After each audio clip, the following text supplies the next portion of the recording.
Hey, what's up guys, AARAVA here, and welcome back to an episode of my F1 2020 My Team Career Mode, and this is it, episode number 130, the season finale of Season 7, and we have got a championship deciding battle between myself and my teammate, Lando Norris, obviously, in the Quadrant AAR F1 team. We have won the Constructors' title. We sealed that actually 2 episodes ago, but now here we are, after such a whirlwind season. It's been an absolutely mental one. I didn't think we would get such a crazy one 7 seasons into a series like this, but this one honestly might be the craziest yet that we've had. We've had so many bonkers moments that I can't even list all of them, to be honest, from memory, but it all comes down to this. Somehow, after all of that chaos, we have got 2 points in it between myself and Lando. He leads us by 2 points, so we are the ones chasing today as we go into the Sao Paulo weekend. But as we kind of have an overview of the entire season with the results here, you can see it has been quite hectic. You know, we've had some surprise winners in the form of George Russell twice in the Alfa Romeo, Mick Schumacher in the Haas at Singapore. We've had, well, in the last 3 episodes alone, so much chaos in terms of with the safety car, crashing into the safety car and being DNF'd by Bert Mylander at Japan. Giotto crashed into the safety car. We had 5 of them at Mexico just gone with some monsoon rain. But even before that, we've had some really crazy races. Bahrain, Hamilton hit us. We had Zandvoort where we've made that classic 2-stop, trying to make that work. Monaco with a massive airborne crash into the last corner. The British Grand Prix, a titanic battle v Lando at our home race in a special one-off livery. The Belgium Grand Prix being taken out on lap number 1 by Nicholas Latifi. The Italian Grand Prix avoiding action with Hamilton as he nearly T-boned us as he span trying to overtake his teammate, I think it was. Chaos in the wet at the Austrian Grand Prix with a T-bone crash. The Spanish Grand Prix, Lando spinning out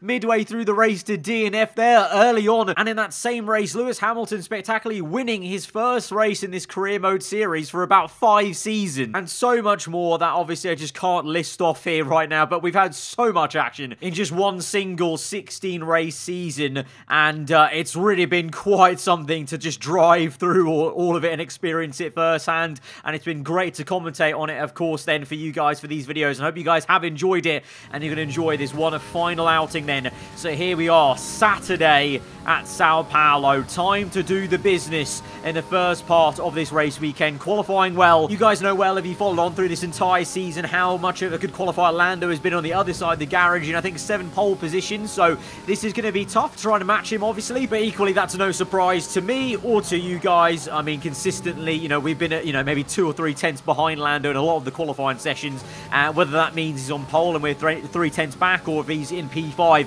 and we're still a further like 2-3 tenths back. So we've always had that deficit, but in the race we can make it up. At the moment then, as we're watching on Q1, obviously our job is just to get through into the second part of qualifying. Lando showing his pace early doors. Gasly right up there. Hamilton looking pretty strong. Leclerc surprisingly high up in the Ferrari. So maybe the Ferrari, I mean, at Sao Paulo, a little bit less reliant on engine power. So maybe Ferrari can actually be a little bit better. We know they've got a good chassis and aero. It's really just their engine that suffered this season. And then also Bottas quite high in the AlphaTauri. But now through into the second part of qualifying, the car feeling a little bit stiffer for some reason through the first 2 corners there. Understeering a little bit left and opening in DRS. We run down towards Sector 2 and the Heartland, where all the downforce is needed and the grip levels. We now come down the hill. A tricky braking zone coming up on the left-hand side with the curb being quite large, trying to skate across as best we can. But on the right, just a bit too greedy on the exit and a big snap of oversteer, probably losing us about a tenth there. So that's not really been a tidy lap, not really too great in Sector 1. Okay, Sector 2,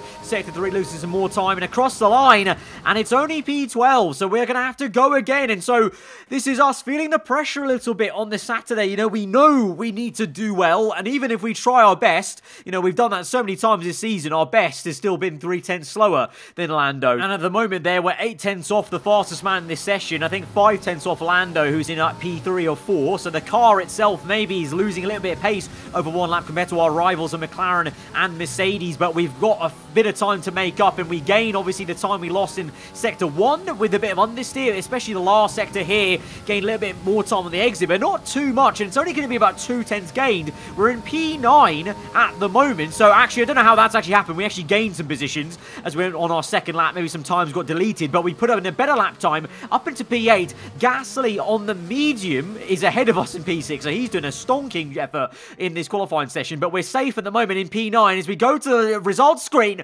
we're down, and we've lost some time. Other people have set lap times last minute, and we're out in Q2 at this Sao Paulo Brazilian Grand Prix. P13 it is, and it is, well, it's that usual 3/10 deficit, so it's not really even a massive blunder, because this has been a usual gap between myself and Lando. You guys will know that if you watched through the season. It's really just a case of our car seems to be a little bit slower of a one lap for some reason at here, so maybe just doesn't suit the circuit, obviously. You know, with all the cars maxed out pretty much, it's very dependent on track to track which teams are looking best, and it looks like our car is not looking too great around here, at least in Q2, as Lando is a significant amount, off pole. Gasly has somehow been the only man, quite amazingly, to get through into Q3 on medium tyres, but this is a massive issue, because we know that when the simulation times come in, when you're not in the session, this game, at least this season, has had a habit of making Lando very, very quick, and so I have a big feeling that he's going to be at the sharp end on the grid. So the cards were already against us a bit with 2 points back to chase, but now being significantly behind him probably on the grid is going to be even more of a challenge. We face some pretty hard challenges throughout this entire season, and looks like this one is going to end off with one more here in the final round. We're out, and we're on the grid in P13. Formula One returns to Sao Paulo once again, with the stage set for what promises to be another classic Brazilian Grand Prix. Sebastian Vettel famously clinched his third championship here in 2012, and in 2016, Max Verstappen treated us to one of the finest wet weather drives of all time. Interlagos, always a very special race here in Brazil. It's a 2.7-mile circuit with 9 lefts and 6 rights for a total of 15 corners. The fastest lap today should have an average speed of around 135 miles per hour, if, of course, the weather stays dry until the end of the Grand Prix. And so, for one final time this season, Anthony Davidson joins me in the commentary box. Well, the winter break is looming once again. No doubt many of those teams already have their eyes firmly on next season. But there's still work to be done here. Still championship positions to decide, which can make a big difference to the prize money. So no one's going to be taking their foot off the throttle just yet.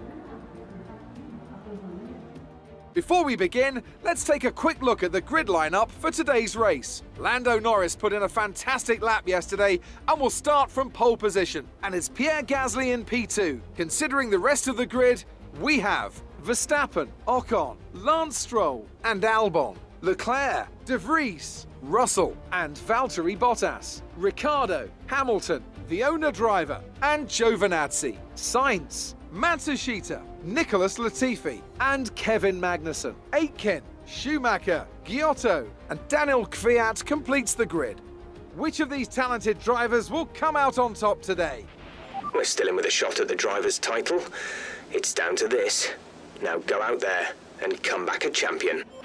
Well, shock horror, are we even surprised? Lando went on in Q3, came back from the lack of pace he even showed in Q2, and in Q3 secured another pole position, his 8th of the season. So half the races he's been on pole here on the Saturday. So we've got it all to do then. We're down in P13.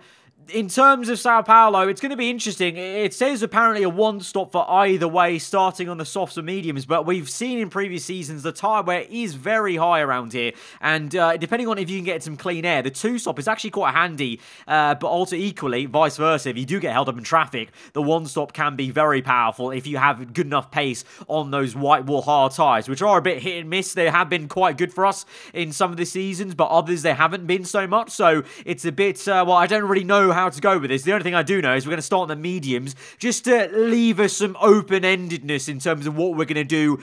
Do we pit, later on, go on to the hards, or do we pit earlier and go for an aggressive two-stop? I'm really not too sure. It's a bit doom and gloom, but thankfully, at least indicated, there's no rain on the way. That would be a bit of a piss take because we've had so much rain in the last 2-3 episodes. I kind of just want a clean, dry race and a complete, clean, fair race between myself and Lando for the championship. I say fair, I mean we're not right there at the sharp end, so already we got got 1 foot back, and we need to do some making up in the first part of this race. But never say never in Formula 1 is my favourite phrase when it comes to the F1 game especially. I mean, just remember back all the bonkers races we've had in this singular season. You can't tell me there's not a good chance that, you know, we do somehow come back through this and are able to go toe-to-toe with Lando at some point in this race. We know we're in one of the best cars on the grid, so even on medium tyres, we should have a good getaway and hopefully a good opening stint. We're going to need to as we go toe-to-toe for one last time with Lando for the Drivers' World Championship as we go to 5 red lights here in Sao Paulo. 5 red lights are out and we're underway. It's a good getaway versus Hamilton on the left. It's a great one. Ricciardo up ahead. He's retiring, remember, in this season. It's his final race in Formula 1. We go side by side with him and also Valtteri Bottas. Bit of contact made ahead of us with Russell in the Alfa Romeo. He was in the top 10 shoot and we weren't. How about that? And he's going toe-to-toe with Leclerc. It's 3 wide up the road. We've managed to overtake 2 cars at least up into P11, but not exactly the lightning getaway I wanted. I was hoping we could at least get 1 more car there, but instead it was Hamilton that made a really good entry into turn 1 as Jack Aitken is out this Grand Prix early doors, but Hamilton there with the double overtake on Leclerc and Russell. But we're going to find our feet, find our rhythm, and straight away onto the second lap of this Grand Prix. Dive down the inside of Russell, the man who's won 2 races in this Alfa Romeo, our ex-teammate from last season. Some of you are a little bit disappointed we never saw too much of more of him in this car, and maybe he's got a point to prove in that Alfa Romeo as he comes back at us. We defend on the left-hand side. Russell's giving us a good old fight in the Alfa Romeo, so no love lost between us two, and clearly maybe a little bit bitter from that early exit from the team in Season 6. We're still neck and neck with the Alfa Romeo. I don't know how on earth he's been doing it this season, but he's looked so quick in a car that just shouldn't be there. But there we are. That just adds to the bonkersness of this entire race as we now look for a bit of a tow line on Leclerc going on to lap number 3. The Ferrari quite slow in a straight line. We're coming at a rate of knots. We get squeezed almost straight into the wall, but we're not playing chicken with Leclerc. We keep our foot planted on the right pedal and we're through up into P9. Now looking at the back of De Vries on the very next lap, lap number 3 onto 4. This time on the right hand side, showing some good pace in the last sector and showing in what I said at the very start there, our car is still one of the best, if not the best car on the grid. So even on mediums will look good, and that's the thing as well. The tyre wear on the soft compound is quite high around here, as we've seen in the past seasons in this career mode series. So you know, these mediums are going to come towards us and we'll actually be on the better tyre pretty much in a lap or 2 time. I think we'll be in the better position really. So you know, the medium strategy outside the top 10 could actually be an outside, you know, 200 IQ play in a way. I'm not just saying that because, you know, we went out in Q2 and I can't say anything other. You know, we have seen it before in career mode races where, you know, people that have been knocked out in Q2 have actually been on a better strategy because of it. But at the moment, lap number 5, we're caught up to Hamilton, but this may be a bit of a roadblock. We've got Hamilton and 2 very quick Racing Point cars who have been lightning throughout this entire season, and so this may be where we start to make a little bit less progress because now we've caught up to those much faster cars. Meanwhile, running on board with a shoulder cam on Ocon, and he's going for the race lead because that is Lando in P1 at the moment. They're side by side into turn 1, into turn 2. Lando keeps the inside line there. Ocon just can't quite do it, but he's close enough with DRS as well as the Mercedes car of Gasly and also Verstappen as well. Could it be a 4-way fight for the lead? Ocon, though, is now the singular man making the fight for the lead, and he's actually got down the inside. Lando defends. Meanwhile, back behind, we send it down the inside of Hamilton as we caught up to him finally. So we overtake one McLaren, but I think the other McLaren car may have just got Lando for the race lead, which is good news for me. The worry for me on the grid there in P13 was that he's done it before sometimes in races, and other people have as well. The AI, they love to check out of races when they're in pole and they're getting clean air. It's a lot harder for them to do that if they're constantly fighting people for the race win and they're actually, you know, behind cars obviously. So for us, the only man we really care about in this race is Lando. Don't really care about who wins this one. It could be the McLaren, the Mercedes, whatever. So Lando being in P2 behind the car now, stuck in a bit of a sandwich, that's good news for us because hopefully they start to fight and hopefully we can try and slice through these Aston Martin liveried Racing Points and then we can get on to using some clean air to catch up to all of them. But here we are. First of all, we'll have to actually do that slicing as we're now through down the inside of Lance Stroll. Very fine on the right hand side of our car as we go toe to toe into the apex. We're able to swoop through and get the position. We have to be a bit patient with Albon this time in lap number 11, now sending some red sectors. We're getting some dirty air off the back of the tyre Brit. We're going to have DRS though, and we've got plenty of ERS, of course, at the start of the lap. Going to use all of it. He's going to go a little bit defensive, but it's pretty much defenseless here as we go around the outside. The car has mega amount of speed. The Mercedes power unit in the back of this car has been mega this season, and so we're up into P5, but the fight continues at the sharp end for Lando, and it's this time the Mercedes car. So Ocon is actually trying to pull away in the race lead, and Lando's falling away, maybe showing that lack of pace from Q2. Maybe Q3 was a bit of a fluke, a bit of a simulation time for Lando, and then this is the true pace, as now he's 3 wide with the 2 Mercedes cars. He's going to get pinched in. We've got Gasly on the inside, I think. Verstappen on the right. Verstappen's been squeezed out, so he's down to P4. Gasly, though, is still going side by side with Lando Norris, and can Gasly get it on the left-hand side? They're still at it as they go down the crest, and you know what this is? This is exactly what we need, because you may just see us in the background there. We are closing in, and this has just lost them so much time already for one lap, but they may continue to fight. And look at the gap Ocon's already brought out there. So this is literally the definition of what we needed at this moment in time in this race. We just got into clean air, overtaking the 2 Racing Point cars, and these 3 began to fight. And sorry, actually, it was Verstappen then that entire time that was actually attacking Lando into Sector 2. And there he goes again, Verstappen, on the left-hand side on the soft compound tyre. Gasly, remember, is the only other man on mediums here in the top flight with myself, and so he's sitting back a little bit right now. But as they go through the left-hander DRS zone now, and it's going to be 3 wide once again, and Gasly, I think, is now fully got down the inside to maybe make that overtake complete, and Lando continues to be sandwiched in between the 2 Mercedes cars, and so that's just going to slow him up more and more to the point where we get to lap number 13, and I'm within 1 second of Verstappen. But Verstappen and Lando both come in for their pit stop, as well as Ocon. Obviously, like I said, those 3 on the soft compound tyre. Clearly, you've seen in clean air, our mediums have been working very well, and those guys fighting and then also wearing out their tyres more has just meant they've backed themselves into us, and so myself and Gasly are 1-2. But that's not to say the tyre wear has not been affecting us, and the tyre wear has actually been very surprisingly high on these mediums. My engineer's been telling me we need to probably come in, and look at that on the bottom right there. The front tyres are absolutely cooked, so it's very much a front limited circuit, it would seem, at least in the game here in this season, because the fronts were more worn out than the rear tyres, which is quite surprising to me, because usually my driving style means I'm oversteering the car to hell. But we come in now for the pit stop only 1 lap after those guys came in for soft compound tyres, so that potentially means the tyre wear seems to be very high around Sao Paulo. So I've made the decision we're going to go on to another set of medium tyres, because those were working really well for me. I don't think we would have had that sort of pace in stint 1 if we were actually on the soft compound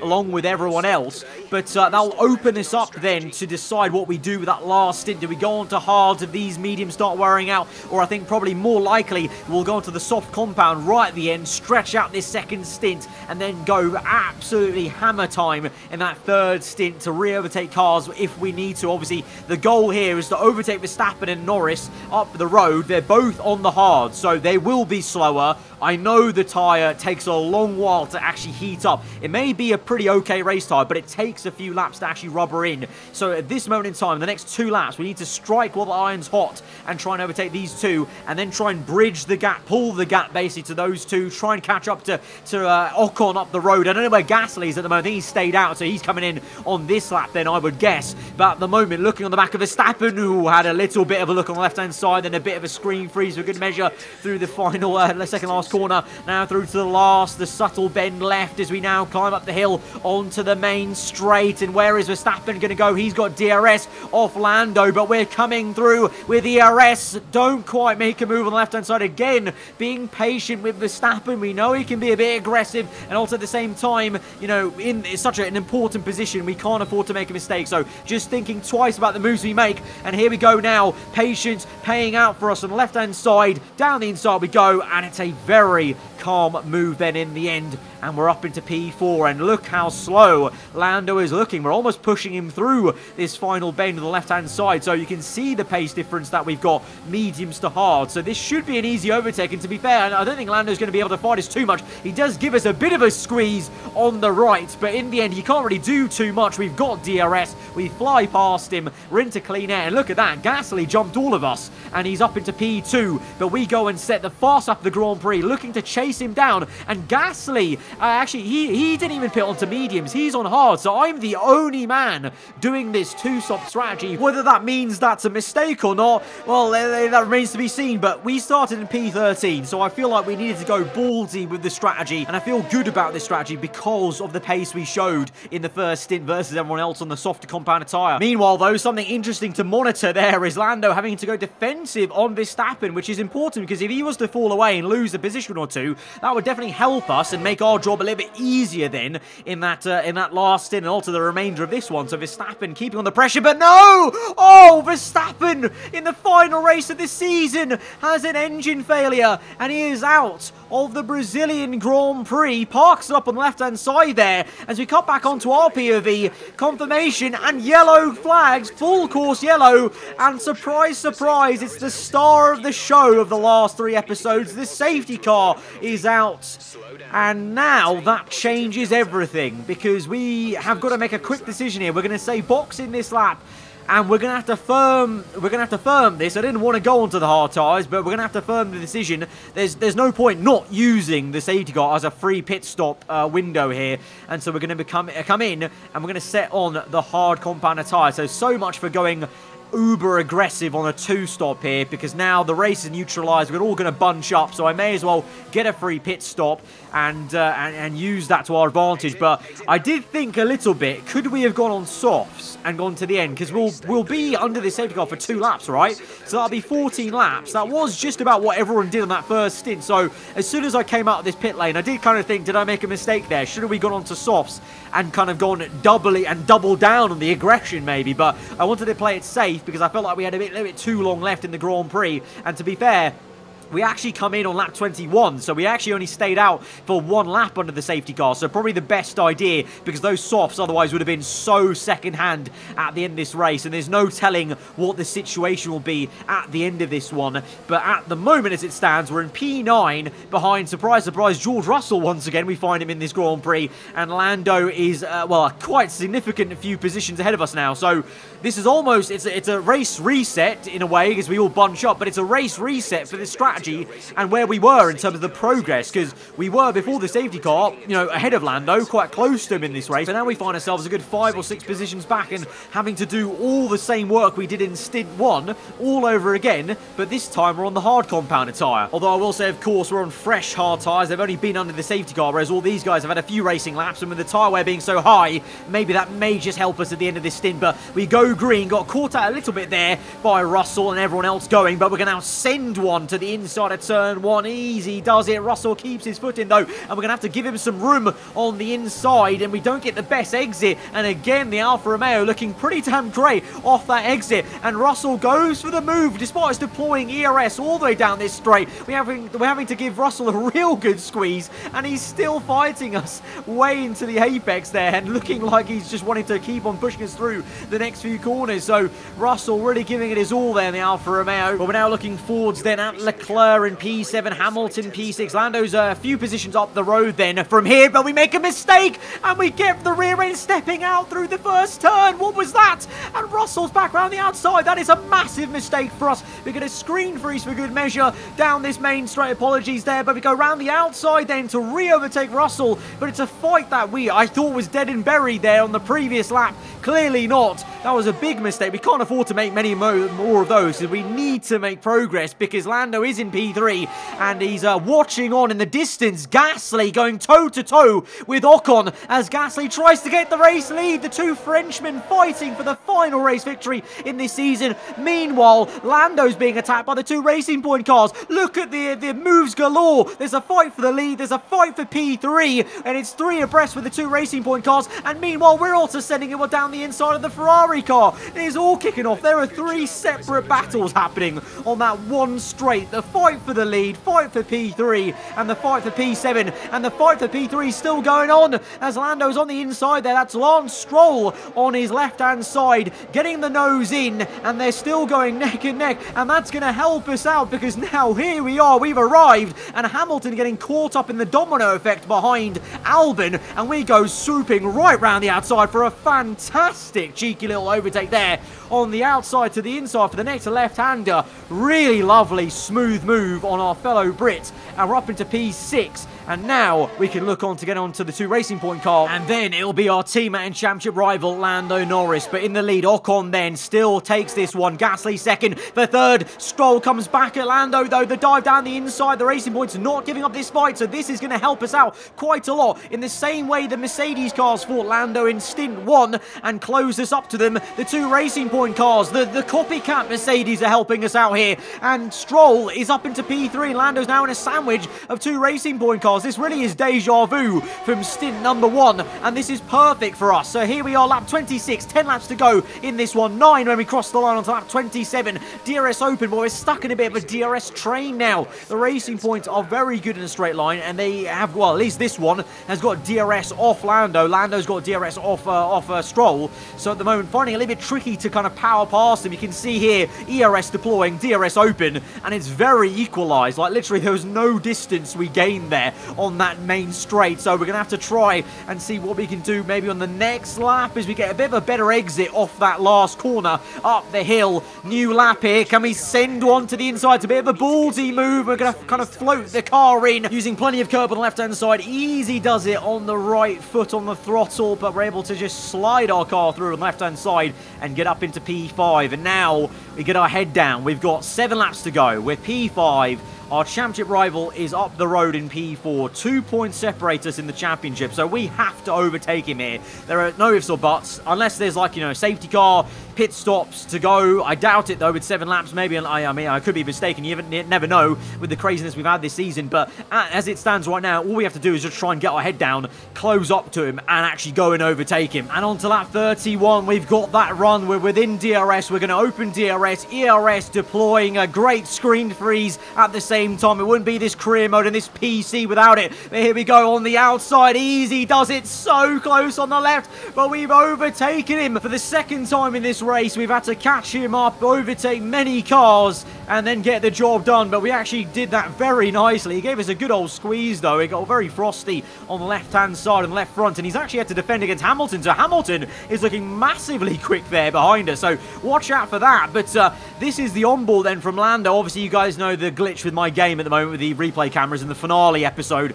it's always daytime, no matter what the daytime is or the weather system is like. I hope that was obvious to those of you who watched on for the series for a while. But that was the onboard from Lando then. Like I said, very close on his front right. And there you can see he actually had to defend so hard against Hamilton. He actually made some contact. But the thing is, here's the sit rep then the situation. Ocon is in first place. Gasly still second there. It's a 1-2 for the 2 Frenchmen. 3rd place is Stroll. We're in P4. Lando P5. Hamilton P6. But the thing is, with us in P4, we get 12 points. And Lando behind us, 1 position behind us, gets 10 points.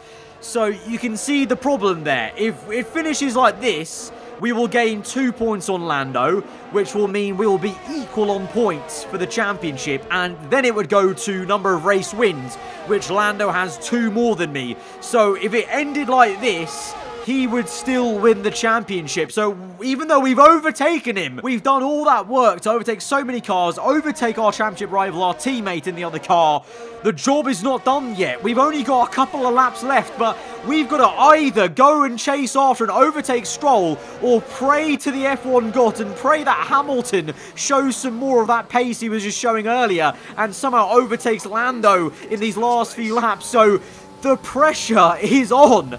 This is it. All the marbles are on the table. I either have to drive like a stabbed rat catch the Canadian up the road, or hope that my fellow Brit Hamilton can overtake the other Brit behind me and do me a solid for the championship. I don't like the odds of leaving it in Hamilton's favour, so I'm going to go with the first option, drive the wheels off this car and try and catch up to Stroll. It's never a good idea to leave it up to the AI to do your work, because, you know, the AI, they can sometimes just, you know, fall into a pattern of not overtaking anything for about half the race, let alone 2-3 laps of this Grand Prix left. But the last part of this race has flown by, and we're running out of time rapidly, because we're already here on towards the last lap of the Grand Prix. We finally got DRS on Stroll. We're coming at him at such a pace. We have a little look to the inside. Think better of it, though. We're going to play the patient game. That wouldn't have been smart to dive down the inside there. Instead, we go through the center S on the exit, use the ERS, open DRS for a second time now, and here we go. The move on Stroll for the championship lead and the win, maybe, as we've overtaken the Canadian, and behind us at the same time as we've overtaken Stroll, Hamilton, what you know, has actually done what we needed to as well. So it's a double whammy. We overtook Stroll literally as Hamilton also started to overtake Lando on the same bit of the tarmac and same part of the track. So we're up into P3 on the podium here, and Lando is down to P6, a double whammy. He didn't need either of those things, and it's going to mean on the last lap of this Grand Prix, after such a whirlwind season, of course it was done on the last lap, we've managed to get in a position where we will overturn the deficit, and we will go on to make it a double championship win this season. The Constructors and the Drivers' Championship win of Season 7 of our F1 2020 My Team Career Mode. We've become a 4-time world champion in this F1 2020 series. It's certainly been an incredible year for Formula One, and our drivers have all pushed themselves this season, making it one of the most compelling years of racing in history. There can only be one champion, however, and here they are now, our new Formula One World Drivers' Champion. Tell me, Ant, how do you think they were able to deliver such an incredible result today? Well, the safety car completely changed the race, didn't it? It's hard to say exactly what would have happened without it, but there's no question that they came out of that situation in a good position. Now that was cutting it fine. On the last lap, we made the overtake we needed to. I didn't even need to make the overtake in hindsight because Hamilton got Lando, but you can't rest on that. But here we are celebrating with our team. It's our 4th Drivers' Championship. I think our 5th Constructors, because remember, back in Season 2, we actually had that weird oddity where we didn't win the championship individually, but we did win the Constructors. So I think it's our 5th team championship in the My Team Career Mode. It's obviously became a much more important factor in this career, considering it's our team. We are the team owner, the team owner driver, but it's our 4th Drivers' Championship. But it was such a hard fought one, and I really did not believe we were going to get this at the start of the race, nor did I think we were going to get it then. I did think we were going to get it before the safety car. Then the safety car came out, and then I thought, okay, we've been reset. We're on hards now, and we have to do all the same work again. But I mean, we just kept digging in like we've done so many times this season where we've had, you know, crashes or we've been spun out or we've had just adversity. This season, more than ever, I felt we've kind of tuned into the car and just got our head down, just kind of stopped complaining and just driven the wheels off it and just somehow come out with some good positions over the course of this season. And the same is said for this final round. And it's allowed us to win the Drivers' Championship. But it was such a hectic season, such a really hard fought and well fought one with Lando's AI on the other side of the garage. I must say, one of the most enjoyable seasons I've had in terms of a teammate battle, and not just for the championship. Even if me and Lando weren't fighting for the championship, it's been a great scrap. You know, he's had the measure in quali, we've had the race pace, but the season itself, like I said at the very start, I mean, unbelievably, probably the craziest one we've had to date on this game. And I hope you guys have enjoyed this race and this finale and the entire season as a whole. If you have, be sure to smash that like button. Like I alluded to at Mexico, there will be one final season, season number 8 of this My Team Career Mode. That will begin at some point next week. But till then, if you're new around here, do get subscribed for weekly Formula 1 content. And I'll see you guys next time. Goodbye.